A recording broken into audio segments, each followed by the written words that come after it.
อำเภอดอยสะเก็ดจังหวัดเชียงใหม่เป็นประจำทุกวันศุกร์เวลา 5 นาฬิกาถึง 6 นาฬิกา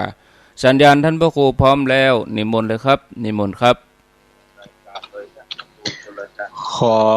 แตบใต้ไหวสาในปุญญาบารมีธรรมของครูบาอาจารย์พระเถรานุเถระเจ้าคณะพระสังฆาธิการที่เคารพนับถือจุตนจุองค์ที่รับฟังรายการนี้อยู่ทางวัดทางวาขอความผาสุกในธรรมจุ่งมีแก่บรรดาพี่น้องศรัทธาตายกตาญิกาทั้งหลายจุผู้จุคนที่ฟังอยู่ทางบ้านทางจองปะกันวันนี้เป็นวันที่29เดือนกันยายนเป็นเดือน12เหนือขึ้น15ค่ำบ้านเฮาห้องกันว่าเดือน12เป็ง15วันเต็มท่านทั้งหลายที่ในโลกของวิญญาณได้ปลดปล่อยญาติพี่น้องผู้มีส่วนเกี่ยวข้องกับเฮาท่านทั้งหลายปิกง้อยหวายหน้ามาฮับเอาของกินของทานจากลูกหลานญาติพี่น้องวิญญาณบางดวงก็ไปฮื้อสัญญาณตบต่อยตีเต็มประตูหน้าต่างเต็มแป้นเต็มหยังลูกหลานญาติพี่น้องผู้มีส่วนเกี่ยวข้องได้ยินบางคนก็กึดใจได้ไฟใจเติงว่าพ่อแม่จะมาหาบางคนก็คิดว่ามันคงเป็นหนูเป็นแมงอย่างอันใดอันหนึ่งกะเช่นจักกิ้มเอาอย่างมากินแล้วก็เอามาฟาดกับฝากับแป้นอาจจะเสียงดังก๊กกากาจะอีเป็นต้นบางคนที่กึดใจได้ไฟใจเติงหาถ้าจะเป็นพ่อแม่ญาติกาเฮาท่านทั้งหลายก็หามาคือสัญญาณตบต่อยจะบอกคือลูกคือหลานตานขันเข้าขันน้ำคือหมู่ที่เสี่ยงชีวิตไปแห่กรรมอันนี้ก็จะเป็นบุญเป็นกุศลเป็นประโยชน์กับท่านทั้งหลายที่ได้กึดใจได้ไฟใจตึงเพราะว่าวันนี้เป็นวันเดือน12เป็ง15วันเต็มที่เปิ้นปล่อยวิญญาณทั้งหลายปิ้งไหว้อ้อยหน้ามาหาลูกหาหลาน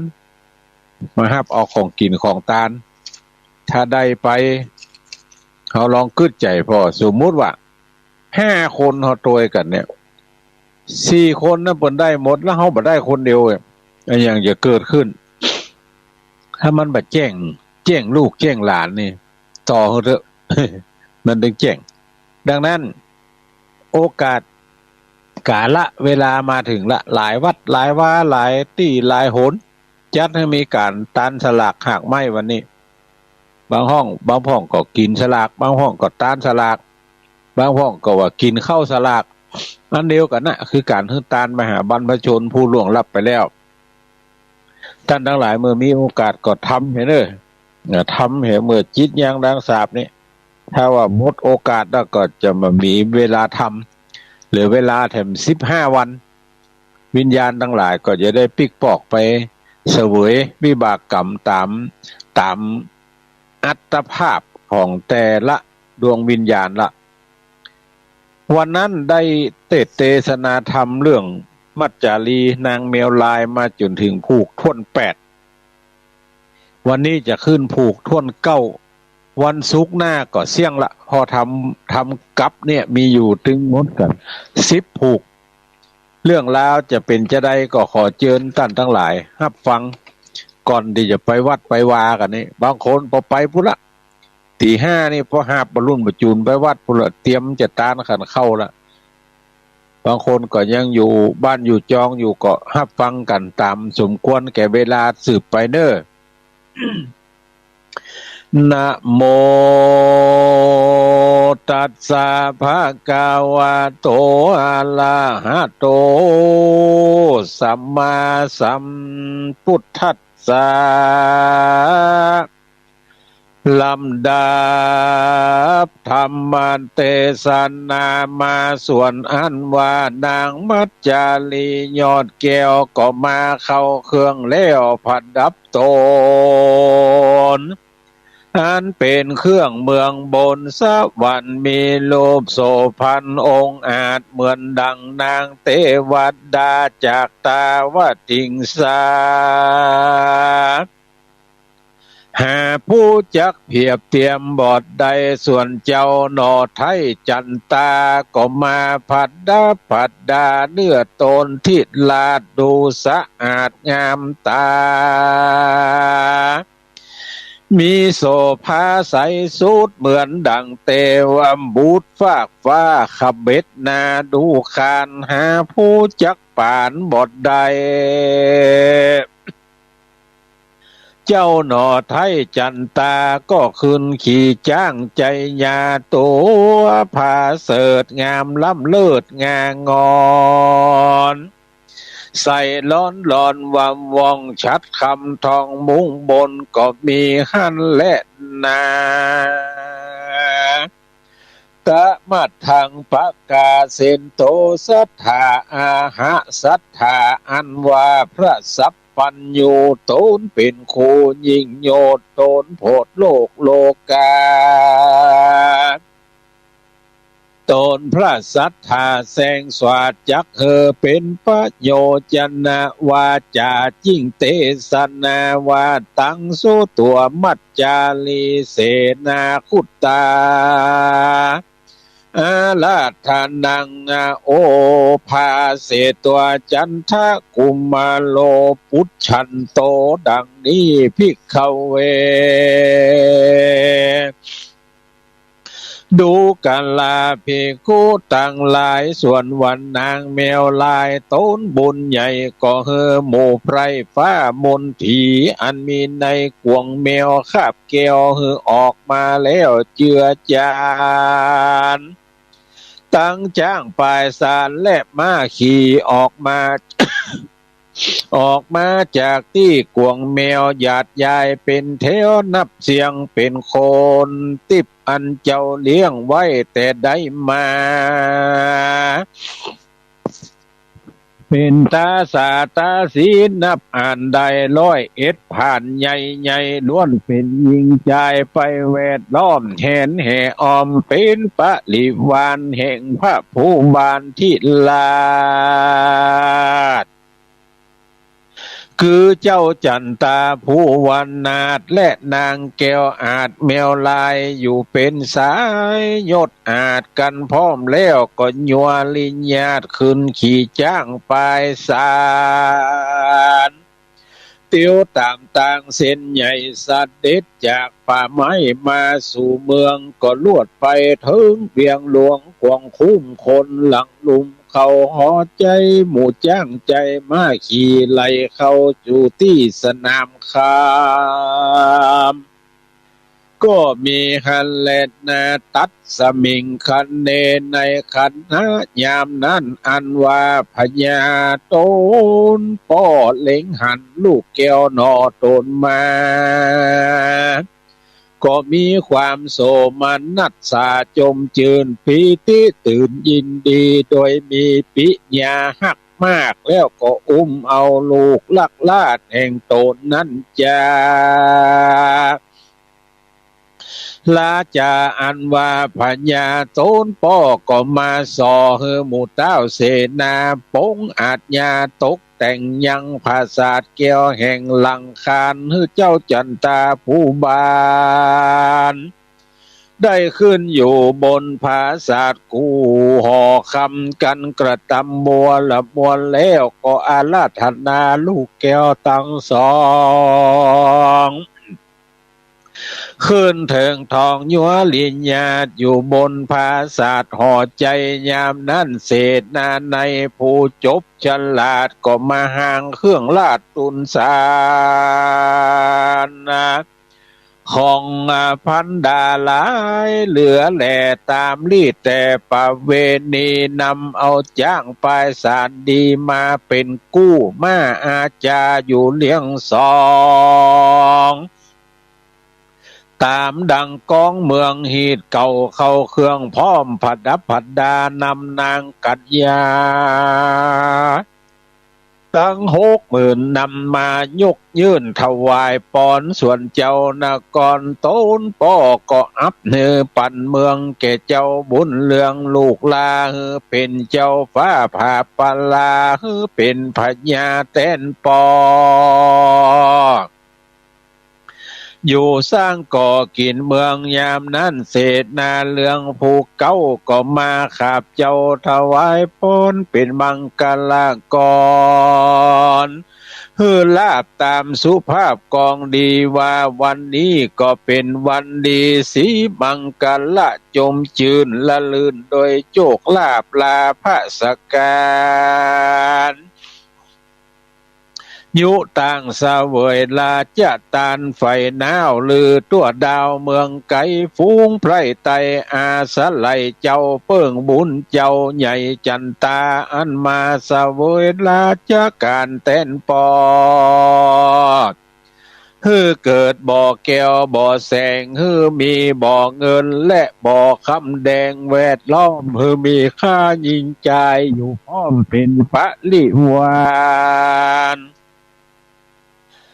เจ้าเมืองไก่นำมาซึ่งปันนาการมาถวายบอกขาด101จาติปูจาต่างๆนานาขนาดยุต่างเต้าทินลาเตตานและวันและ600,000คำอย่าได้ขาดกันอามาตย์ถวายปอนพนมก่อนบัวละมวลแล้วจอดส่วนเจ้ายอดจันตาและนางธิดาเมียมิงโตนยศยิ่งพญา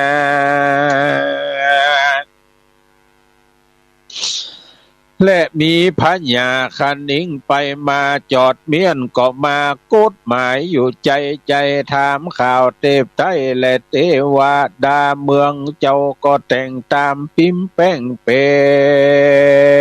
นที่เปิงเปล่าบ่ผ่อนส่วนเจ้าน้อยอ่อนจันตาได้เสวยลาจาโนดดาวยศลือตัวดาวอาณาได้เสวยลาจาแตนพอสมบัติกอดมูลมา101ภาษาถวายสารนำปันนาการมาเป็นสวยเต้าก็อยู่ต่างได้โอยตานก็มีแลตะตากาโลโปติสัตโตจันทกุมาโลเตวิยังมัจจาลีสัมปตินังปาลานาสิยังอาโหสิตะตาในกาละยามนั้นเจ้าจันตากุมารได้นางแมวผู้ใจบานมาซ่อนเต้นเป็นเจ้าแคว้นปลาได้เป็นพญาภาพซ้ำผู้พรำคอยบุญเหตุเจ้าได้นางผู้ผาเสดมาเกิดกำสมปานมากและในกาละนั่นใส่นางนอไทยเตวีนอนในรอยที่จักไกลุงนางก็กึดหุงหายางปิตามารดาพ่อแม่อันอยู่แต่เมืองหลังน้ำตานางพอปังอาบนาเหตุนางนอนลาขนิ่งหายังปิตามารดาออกไทยนางก็บอกแก่ผัวคนที่ไว้จอมทันจอมเจียนจาว่าคาแด่พระบอพิตราเฮ้ยที่ไว้คาน้องไทยก็มีใจไปหา ยังปิตามารดาพ่อแม่อันอยู่แก่เมืองหลังกับตังญาติกาจาดเจือแห่งเจ้าคาน้อยนาดีลีขอพระบุญมีอยู่เกลา ได้ส่งข้าไปเล่าน้องเนาถึงเมืองฮือได้หันหน้าบุญเรื่องพ่อแม่อันเป็นเจ้าแก่เมืองลางข้าแด่พระจอมธรรมที่ไวยามเมื่อข้าน้องไทยจากเมืองมาข้าก็อยู่ในกวงคาบแมวอ่อนสองพ่อแม่บ่หอนดูดีหลีบัดนี้สองลามีโจกลาบได้เป็นเจ้าภาพเสวยเมืองบ่มีความเครื่องโศกเศร้าสองเล้าจุ่งเข้าไปหาพ่อแม่ตั้งสองฮือหายมองฮือสองพ่อแม่เจ้าได้เจยบานแดดเตอะเมื่อนั้นเจ้าจันตาหยุดเยง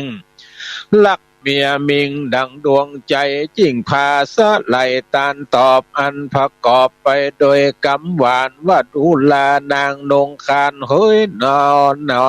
นาหนอขี่ยาอันนางไข่หันนาแม่พ่อเจ้าตั้งสองอันจักกองหันนาจักคือข้าไปส่งถึงเมืองข้าบุญเรืองก็จักไปส่งนางน้อยนาดบ่ฮือกากาแต่ดีหลีดูนานางมัจจาลีแมวลายสองเล้าก้อยพันภายไปสู่ยังสำนักที่อยู่พระปิตาและพระมารดาตนแม่ขออนุญาตแก่สองเล้า การอันจักไปหาพ่อแม่อันอยู่แก่เมืองแห่งนางน้องโขงเขตห้องเมืองสุวรรณจามคำคนมีนาน้ำใหญ่กว้างอันเป็นที่อยู่สร้างเมืองนางจักฮือสองพ่อแม่วางปลดปล่อยสองเราก้อยไปสันดีแล้วเอาหมู่มนทีไพรฟ้าตั้งจ้างมาหมู่เสนาคือญาติยายมาแวดล้อมแหนแห่ออมตนไปหมู่จ้างใจและมาขี่รถตี้นั่นยาญัวยานฮือพวกหานไปก่อนนานายตินทาเอาการจักไปสันฐานเมืองแห่งน้องพัดเตศต้องสุวรรณจำคำนั้นเป็นข้ากุลงามเหลือแหล่พ่อแม่วงศาผูงอ้าวอาปาปูอันอยู่ห้องเมืองนางปุ่นและกันเจ้าจันตากล่าวแล้วก็จวนเอานางแก้วแมวลายไปสู่พระสมทรายพระบาทบนปราสาทแก้วหอคามแล้วสองบุญนำก็ขับไว้ยังปอไทยปิตากับพระมารดาตนแม่ว่าเตวะคาแด่พ่อแม่เป็นเจ้าสองข้าลูกเต่าปุตตาจะขอสั่งอำลาอนุญาตโดยข้าลูกลาดตั้งสองมีใจปองคนิงหายังพิตามารดาพ่อแม่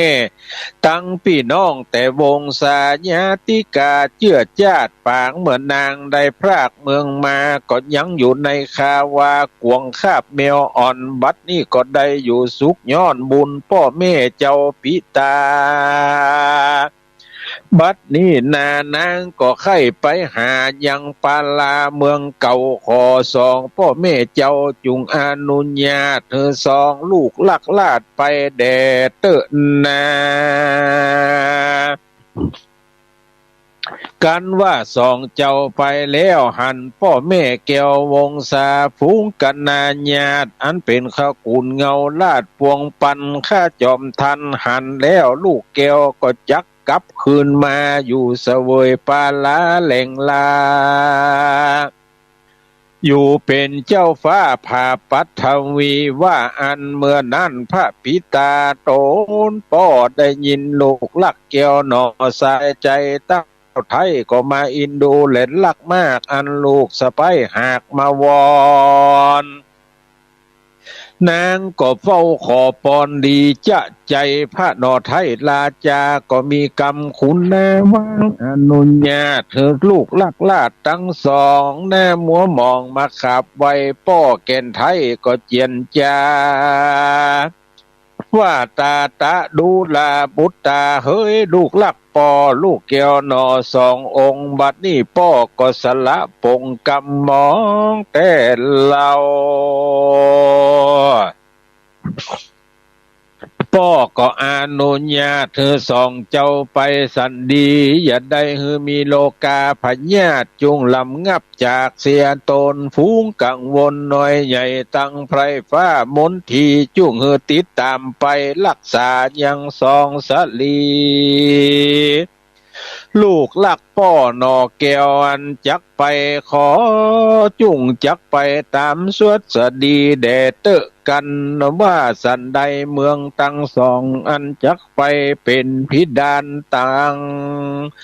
งแต่งจักเป็นแผ่นแก้วพิดานเตียวและจักเป็นเกี่ยวมิ่งฟันเหตุดังอันลูกลักตั้งสองแห่งปอตุ้งจุ้งตั้งใจต่อพิจารณาเตอะลูกเคยขอลูกลักตั้งสองอันเป็นลูกแก้วกำอันกูปอกล่าวแล้วลายประการขอสองสลีบัวบานลูกลักพ่อมีใจมอดจำเอาเตอะว่าอันก็มีแล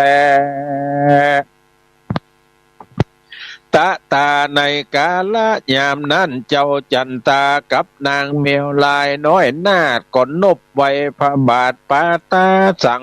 ดาปิตามารดาพ่อแม่ขมาแก่โตสาอโศสิกาก็สั่งอำลาพ่อแม่วายนาแผ่ลงมาโดยอิริญาญวริญาตก็ขึ้นมาสู่ภาศาสตร์แห่งตนเดียวนางนอกเกี้ยวเมียวลายทิดาก็มีอานัดสัญญาแก่เสนามาเธอห่างขาดจ้างไปสานตัวองค์อาจเขาก็ห่างขาดแล้ว8,000 ตัวโยธาหารก็ขึ้นขี่ผัดดับเครื่องม้าจีอันคำเขาก็กระตำแต่งห่างบ่ฮือข้าง8,000 ตัวมาเตียวยันตัวมาเตียวยันตัวอาจมาสินทุราชอาจารย์ในทัดนั่นเสนาไปเตียวตีนเหเจ้าก็เข้าเครื่องพร้อมคูคานดูตังดูเศษอาหารก่อนนาย้ายอย่าทาไปตามหลังตั้งยิงใจน้อยใหญ่ฝูงไพร่ฟ้าหากหลวงหลายหยาดยายมาแวดล้อมแหนแห่อ้อมดูเปล่าจุมเป็นสาวเด็กหนุ่มก็หืนนุ่งเครื่องยองดูดีจุมอันบ่มีผัวแนบข้างก็ฮือห่าง8,000 สาวใจเป็นบ่าวแก่ข้าวอันบ่มีเมียอยู่นาวเลี้ยงแฝงก็ฮือจัดแจงโกดแขวดฮือได้8,000 เต็มเขาก็เล่งห่างหาดหาวจุมหมู่เต้าตั้งมวลก็เฮอจวนกันมาพร้อมมาแวดล้อมเตรียมตัน จุ้งเอากันมามวลหมู่ว่าจักไปสู่เมืองสุวรรณจามคำโยธานำยกหยาดคือว่าเมืองแห่งนางน้อยนาดมัจจาลีฝูงมนทีอันเป็นไพร่ฟ้าหมู่พร้อมจุนาเสนาตั้งหมู่ปันนาในแลนนอกก็เขาบอกกันมาจักกันนานับอ่านนับผ่านใดอักโหไตเสนาในผู้ฉลาดก็มาห่างคาดจ้างปวงคามผัดดับตำโดยเครื่องยองเขาผัดดับพร้อมตั้งมวลตามสมควรยศใหญ่กันห่างใส่พร้อมบัวละมวลแล้วก็นำมาถวายแก่ตนเกี่ยวหนอลาจาคือว่าเจ้าจันตายศมากและนางน้อยนาดมัจจาลีเขาก็มีใจโจมจื่นหุมเหินพร้อมตั้งมวลและนาอลังกาเลนตัวเต้าก็มาผัดดับผัดดายังเครื่องยองเขาเครื่องพร้อมอลังการสมเจียงคานยศยิ่งเจ้าจอมมิ่งดูงามมากสาธิตาส่วนนางเมียวลายแก่นไทยนางก็เอา คาบแมวมาหอบไว้บ่เฮือใดตุกหายหอบพวงแมวลายคาบปลาข้าคาบเจ้าสองหนอเนากาสัตลาก็เสด็จลีลาญัวลิญญาตขึ้นขี่จ้างอาตัวมงคลก็มีเลนนาตามาทังปะกาเซนโตพระธาอาหะสัทธาอันวาสัพปัญโยจะไขเล่าบาลีอัฏฐมีแจงพระจิ่งแสงเตสนาวาตะโตกุมาโลโปติสัตโตโอตะลิตัวดังนี้ภิกขเวดุลาภิกขุทั้งหลายนิยายจักกล่าวเฮอลูกข่าวไปหลังปังเมื่อเจ้าบุญนำจันตากับนางมัจจาลีเมียวลายเอาตัวค่ายเสด็จกราภาออกจากห้องลาด ออกจากคลองลาดเมืองปาลาดนาสีสั่งอำลาสองบุญมีพ่อแม่แล้วนางแก้วก็หอบเอาคาบนางแมวไว้กับตนขึ้นขี่จ้างมงคลตัวอาจกับโดยเจ้าลาดจันตาก็ออกกราภาคเวียงคนลามไหลเวทล้อมเห็นแห่ออมตนไปหมู่จ้างใจเลยแล่นหมู่มากแกว่นจะนานฝูงค้นหารอาจกาไปก่อนนาพญาใหญ่จันตาเขาก็พดับพดามกาต่างใหญ่กว้างงานไปสู่พระเตตั้งสุวรรณจำคำฝูงค้นนานำมีกองเขาก็โห่ร้องตามต่างมักกาขวางต่างเส้นใหญ่เขาแต่งไว้เป็นแปลงปางกันค่ำในก็นอนหันดันป่าไม้ดงตันเป็นป่าหิมวันอันกว้างมีตังแลดจ้างแลดเสือมีเขาก็เล่นหนีไปซ้ำมีตังเป็ดน้ำและหงสานกนานาต่างๆเขาบดย่างร้องบนเสียงเหตุว่ากลัวแต่ฝูงโยธามีกันนาหลายหมื่นเนื้อนกตื่นหนีไปเข้าดงไพรป่าไม้มีตังหนูในและกวางฟานเขาอยู่ในหิมปานป่ากวางบ่อาจอ้างอยู่หิมตังส่วนคนตั้งหลายกันว่าไปตกปางใดก็เอากันนอนเศร้ายังอยู่นอนจอดจังอยู่เอาแรงแปลงใจไปเตี้ยวตอดก็เข้าไปลอดขอบบ้านแดนเมืองก็มีแลนาตะตาในกาละยามนั้นอันว่าพญาปลาหน้าสียศใหญ่คือเจ้าหนอไทยจันตา ก็มาลิขิตตาแต้มลายตลาเป็นลายสารพื้นใหญ่ไปขับไว้ปิตาก็ใจเสนาผู้องค์อาจอันฉลาดโดยต่างการก็นำเอาลาจาสารไปส่งเฮอปิตาก็เฮอเสนาขี่อาจาไปเร็วรีบแซไม่ถีบไปเร็วดันดงเขียวป่าไม้ก็ไปหอดไปเถิงเมืองอันใหญ่ชื่อว่าสุวรรณจามคำเสนาก็นำลาจาสารไปลอดห้องแห่งปิตาจิ้งเอาลาจาสารยกยื่นกล่าวต้องตื่นยินดียามนั้นมหาเศรษฐีก็อ่านดูก็รู้ว่าสายบุญจูจักมาลอดตามดังออกในสารว่านางลายนางสายใจลอกคาบออกจากห้องคาบกวงเมียวมาเป็นสาวงามแล้วล่ำเลิศเป็นนางผู้พาเสริฐว่าอันเมื่อนั้นปิตามารดาพ่อแม่ก็บ่เชื่อแต่ดีหลีอันว่าบุตรีกูแม่หากเป็นแมวแต่บ่สงสัยบัดนี้ป้อยได้กายนาลอกคาบว่าเป็นคนฟังบ่ถูกหูกูโตนแม่อันว่าแมว มากลายเป็นคนนี้จักมีแต่ที่ใดจะปางเมื่อเจ้าจันตาปองมาเป็นลูกมาผูกสัจจะโดยกันวันคำในน้อมหันเมียวอ่อนมันย่อมได้ปัดโปบัดนี้มันกลัวเรากระทำโทษมันลวดได้เอาไปปอดจะป้อยเสียในดงป่าไม้มันได้ผู้ใหม่มาตางว่าเป็นนางแมวอ่อนกูบอกหอนจักฟังไผ่โดยง่ายจะและมากูจักเอาหมู่วงศาพี่น้องตั้งเปื่อนป้องสหายตั้งยิงใจน้อยใหญ่ไปอยู่เลงโดกันลูกกูได้หลอกคาบออกจากห้องเป็นคนจักเอาคาบมากับตนบ่เฮือพรากบ่เฮือจากไปไหนและนาว่าอันแล้วตนแม่แก้วมารดาก็จวนเอาหมู่วงศาพี่น้องสังคาขอดพร้อมคนในก็เอากันไปละลื่นนับว่าใดหมื่นปลายปันก็เอากันไปอยู่ทาดในป่าไม้ดงไพร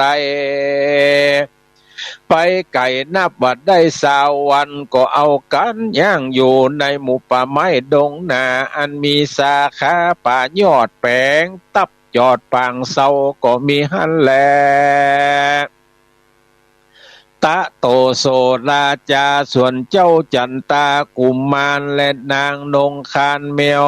น้อยนานก็เสด็จจากปุรีคือจากเมืองปาลานาสีใหญ่กว้างเขาเดือดเถื่อนตาเท่ารักเข้าเถื่อนด่านจ้างดงไพรหนต่างไกลนักใส่นับว่าใด3 เดือนก็จิ้งจักเดินไปลอดที่ทับจอดปิตามารดาตนแม่อันอยู่เฝ้าแต่หนต่างนั่นแลโสราจาอันว่าพญาปาลานาสีต้นใหญ่กันไปลอดไกลปีตามารดาเจ้าก็ฮื้อสัญญาฮื้อนางหอบเอาคาบแมวลายไว้แม่ออกไทยได้เลยดูยามนั้นนางบุญจูเตวีก็มีใจยินดีอ้วนอ่อนก็ห้ามหอบเอากวงแมวย่อนไว้กับอกแล้วหอบปกปันซ่อนไว้แล้วก็เข้าไปสู่ที่ไกลปิตามารดายามนั้นนางมารดาเล็งพอก็หันลูกแก้วหนอเตียวมา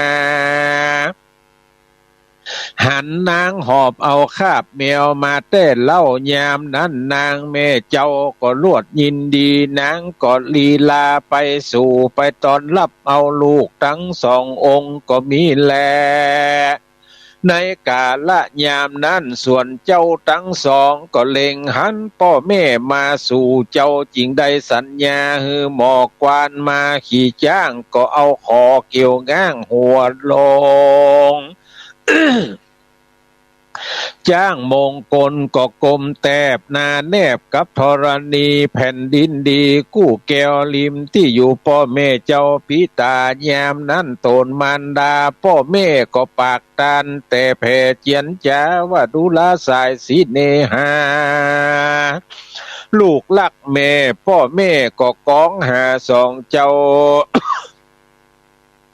แต่ได้มาได้ยินเปิ้นจากลางกล่าวเข้ามากล่าวว่าลูกลักแม่จักมาแม่ก็กองหันหน้าหันตาแห่งลูกกำพร้าแม่ทั้ง2พ่อแม่จริงมองยาวนานเหตุว่าเมินได้20 วันนี้และลูกเคยว่าอันยามนั่นลูกแก้วหนอบุตรีคือว่านางมัจจารีน้อยนาดก็ก้มขาบไว้สา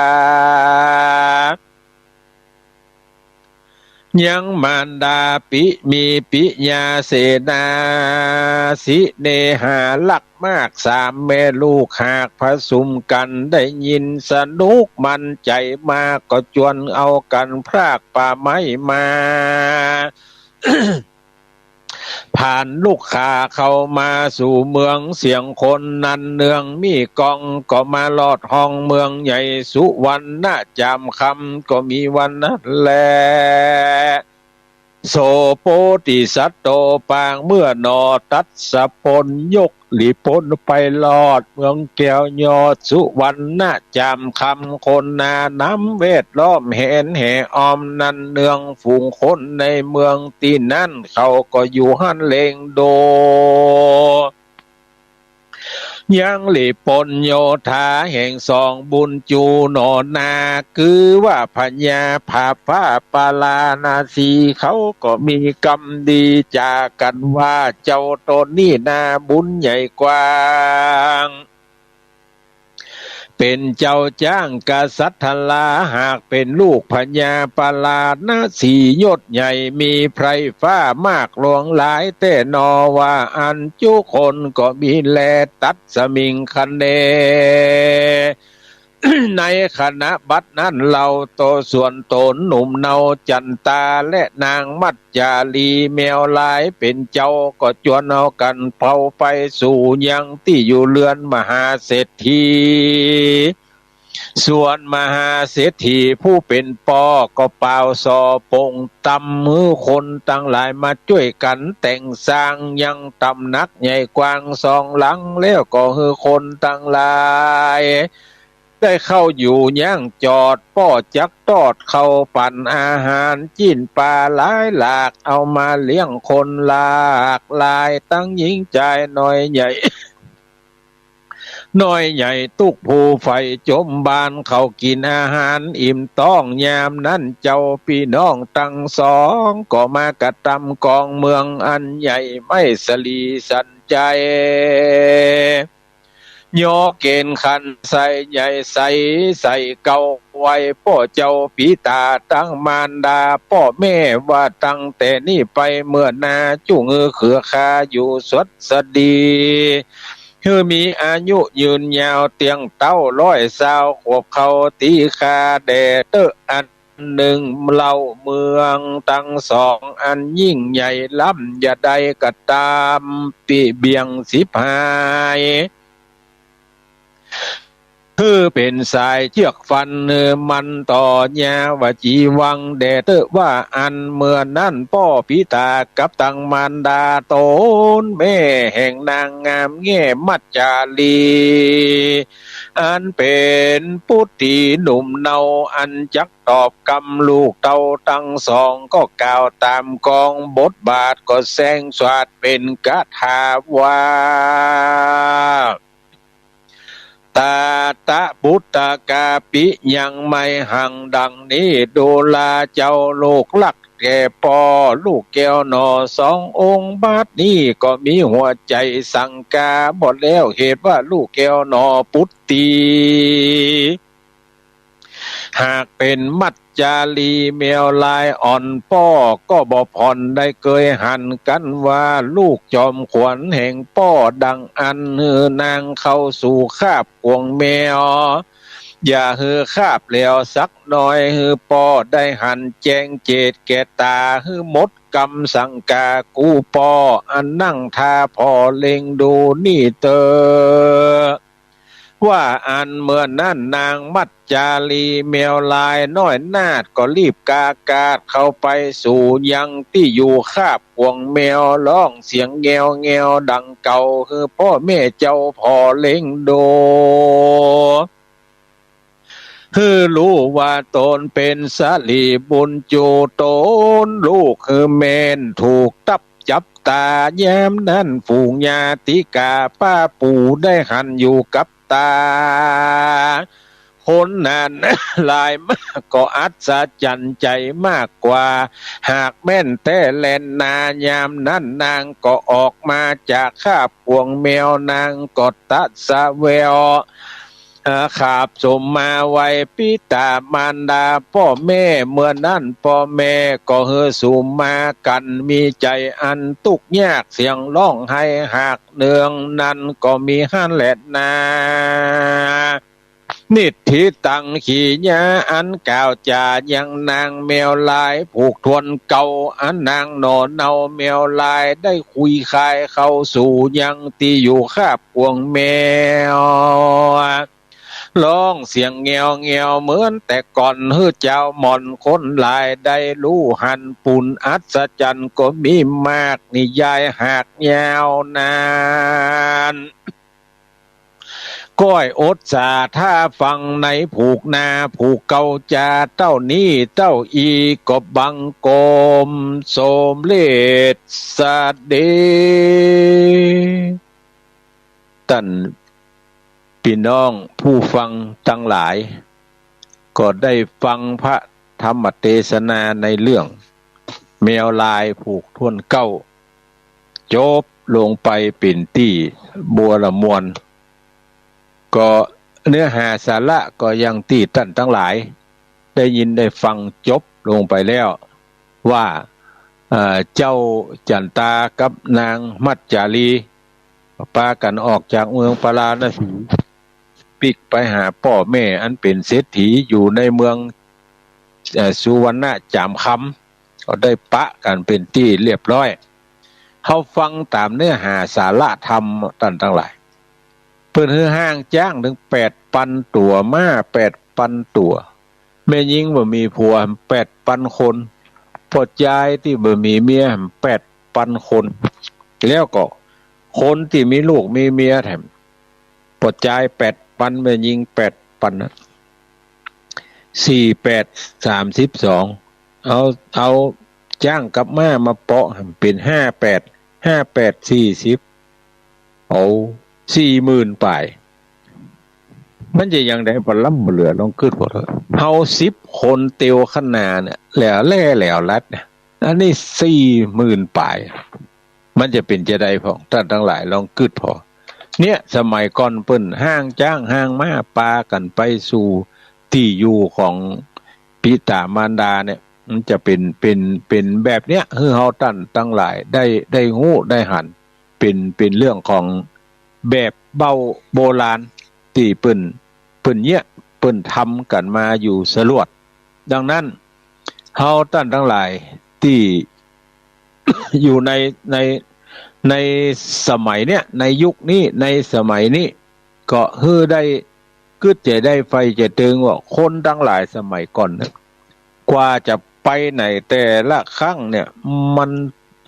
มันจะต้องใช้โอ้อันอย่างปลำปเหลือนะลองกึดใจพอได้การกินการอยู่การอย่างเขาอ่านปะในหนังสือสมัยครูบาเจ้าศรีวิจัยที่ไปแปลงถนนหนทางเนี่ยคนหาที่ซ่อนตีนมาได้เนี่ยอันนี้แหมซ้ำจะเหลือนั่นกะอย่างไหน8,000เนี่ยแม่หญิงมีผัว8,000พ่อชายมีเมีย8,000แล้วแม่หญิงที่มีผัวมีเมียแหมอย่างละ8,000เป็น4เตื้อละ5จ้าง6ม้าธรรมโมสังโฆมันจะซักหมอกใดน่ะฝุ่นนี่มันหาพ่อหาแม่ไม่ได้เด้อแต่ว่าเพิ่นก็ไปกันได้เพราะอย่างเพราะบุญญาบารมีที่ได้ทำมาบุญญาบารมีเนี่ยจะติดตามตนตัวเฮาไปตลอดชาติทั้งหลายเพิ่นว่าเปรียบเหมือนดังลมและเงาไปเตรียมเนื้อเตรียมโตนเฮาทั้งหลายเนี่ยมันจะติดตามไปบุญกับบาปเนี่ยอย่างหมู่นั้นก็ตึกไปหิ้วเงินทองตึกหงยาลูกหลานตึกไปหิ้วเสื้อผ้าตึกไปหิ้วเมียก้อนเผาก็ฝังไปไหม้หมดที่เหลือกันยังเหลือกับบุญกับบาปที่จะติดตามเฮาท่านทั้งหลายไปกูเจิ้นกูจาดเนี่ยเพราะฉะนั้นเปิ้นจึงจวนเฮาท่านทั้งหลายเนี่ยทำบุญสุนทานทำนักทำน้อยว่าขอให้ได้ทำเถอะทำน้อยทำเจือทำบ่อยๆแล้วก็เหมือนกับน้ำตกใส่ลิ้นล้างเนี่ยแล้วก็หู้จักเต็มหม้อเต็มไหวันใดวันหนึ่งไหลไปเปาะกันอยู่ใจๆก็เหมือนน้ำห้วยน้อยห้วยใหญ่ที่สุดก็เป็นมหาทะเลเนี่ยบุญสมปานที่เฮาท่านทั้งหลายครูบาอาจารย์บัณฑิตนักปราชญ์สั่งสอนเฮาท่านทั้งหลายมาอยู่โดยตลอดว่าจุงฮือทำบุญสุนทานอุทิศส่วนบุญส่วนกุศลฮือเทบุตรเทวดาโตนรักษาเนื้อสาตัวเฮาตนตัวคนเฮาท่านทั้งหลายเนี่ยมีเทบุตรเทวดารักษา ไปก่อนหน้าตามหลังป้างซ้ายปลายขวาได้4ตนนั่นนะรักษาปลายบนแห่งตนรักษาปลายลุ่มแห่งตนเนี่ยคนดีทำดีคิดดีคิดดีเทวดาตนดีก็มารักษาคิดบดีคิดบดีทำบดีเทวดาตนบดีก็มารักษามันอย่างเฮาท่านทั้งหลายเนี่ยโอ้หมอนี่มันบดีเขายังไปคบอยู่ฮะก็นักแก่ละนักแก่เพราะนั้นเทวดาตนดีก็จะรักษาคนดีเทวดาตนบดีก็จะรักษาคนบดีไปอย่างเงี้ยดังนั้นกึดกินดาตานวันนี้เป็นวันครบถ้วน15 วันที่โลกของวิญญาณเพิ่นปลดปล่อยญาติพี่น้องผู้มีส่วนเกี่ยวข้องกับเฮาท่านทั้งหลายเนี่ยออกจากเปรตอสุรกายนรก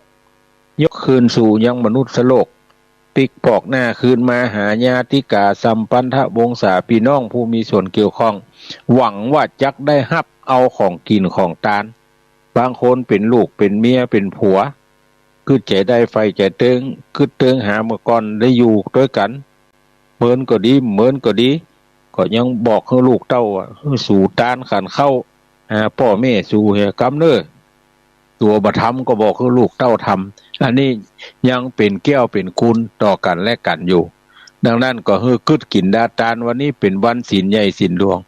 45 นาทีที่ได้เทศนาและอู้จากับท่านทั้งหลายมานี่ก็จะเปิดสายวันนี้ให้ท่านทั้งหลายได้อู้ได้จ่า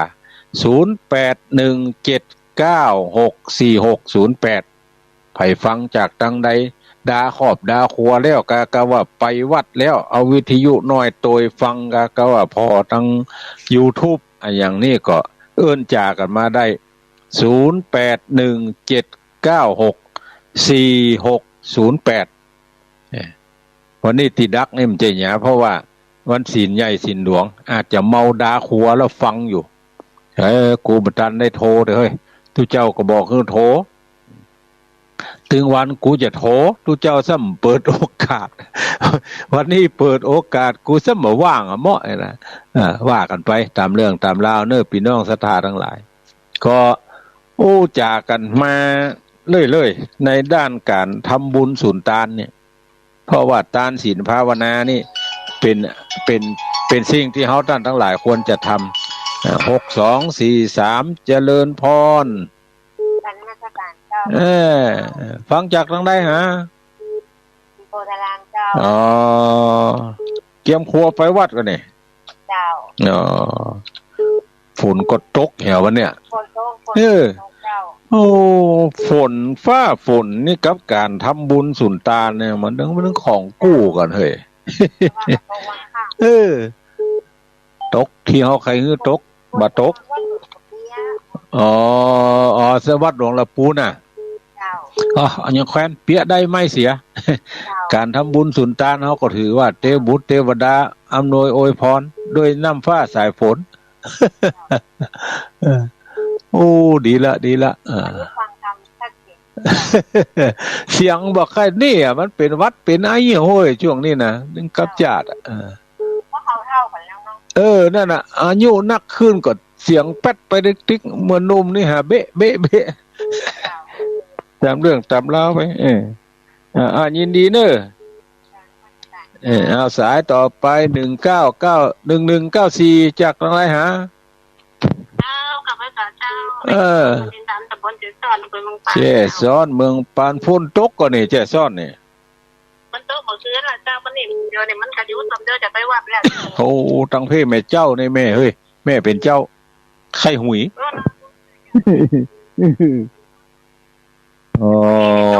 วันนี้มันตกแล้วเจ้าดีละเตรียมตัวอยู่เน้ออนุโมทนาบุญเน้อยินดีสายต่อไป4740จากตั้งได้วัดปูงหนองเวียงป่ะยังบ่เป้าบ่มีฝนง่ะ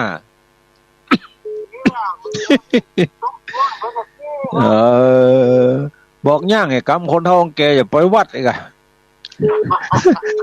ถึงวัดแล้วก็ตกทำไมนั่นน่ะยามเบิ่นน่ะแกยามฟ้ายามฝนบัดตกก็กองหา บัดตกก็เอานางเอาหยาเอานางแมวออกแฮบัดตกกดป้ากันเอาสูตรโยโกห้องขึ้นฮอดคาได้เพิ่นเอ้าตกกดตกนะอยู่ใต้ฟ้าต้องกลัวหยังก็ฝนยินดีอ้าวสายต่อไป6719ฮัลโหลโอ้ยังได้พ้องทั้งพุ่นพ้องฝังน้ำมาบนกับโจ๊กกับเจ้าดิเฮ้ยทั้งเฮเมห้าเคยโอ้เป็นบุญกุศลครับฝันตกพ้องเป็นยังไงตกพ้องกลางภาษายามมันตามจับไม่ไอ้โอ้นักแกเฮ้ยมันเท่ามาแล้วกะฮะผมเป็นกำลังใจครับยินดีเนอะสายต่อไป3390จากดังใดอยากแม่หาวเจ้าแ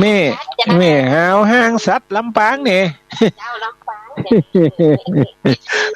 ฝนตกเหรออนุโมทนาบุญตัววัดไปว่ายินดีเนอะสายต่อไป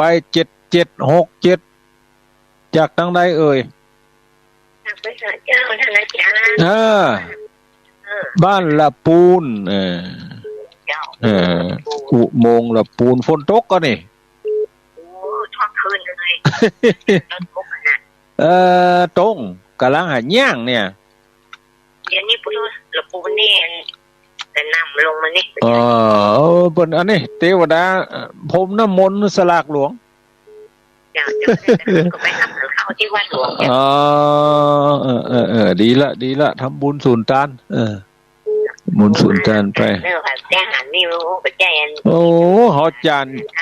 จะไปสักปีบ่มีเวลาสักปีก่อนเดี๋ยวขอบุญกั้มบุญจูเพื่อได้อยู่ถึงปีหน้าอย่าไปยื้อพุ่นพ่อกับ60ปลายแล้วแม่62ละอยู่ได้เห็นสักกี่ปีมั้งเป็นกำลังใจให้ยินดีเนอะสายต่อไป6919เจริญพรกับภาษาเจ้าธนบุญโอ้สุเกี้ยวศรีลาพรศรีเตี้ยบ้านห้องละปูนฝนตกก็นี่ละปูนโอ้มันยังเพื่อฝนนะเจ้าแต่ว่าจะได้กลางจำส่งงอนมานี่แหละเอาตกมาตกอยู่ตกมาจุ่มเย็นนี่ตกดีตกงามตกมาฟังอยู่เด้อยินดีเด้จะไปวัดไปแล้วอนุโมทนาบุญกับภาษาสายต่อไป6836จากทางใดฮัลโหลกับภาษาเจ้าทางรับผู้ยินดีเด้ออยู่ทางใดฮะต้องไม่เงินหนุ่มแม่ผลยุทธแล้วกันนะผู้ศพแม่อุ้ยหอมปุ่นจะเอาไปวันใดฮะวันนี้เจ้าโอ้หมดวันนี้ให้เป็นญาติกาวงศาบึ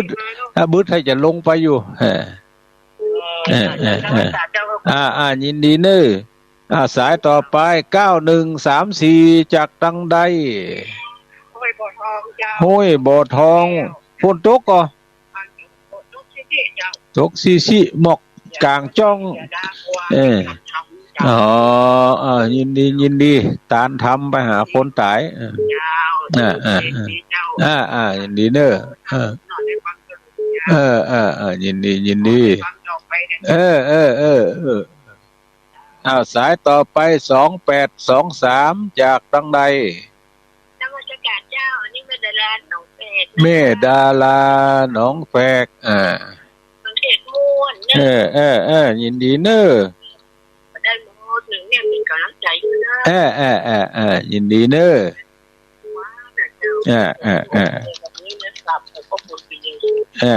ยินดีเนออ้าว8103สายต่อไป ไปไว้กับพระคุณเจ้า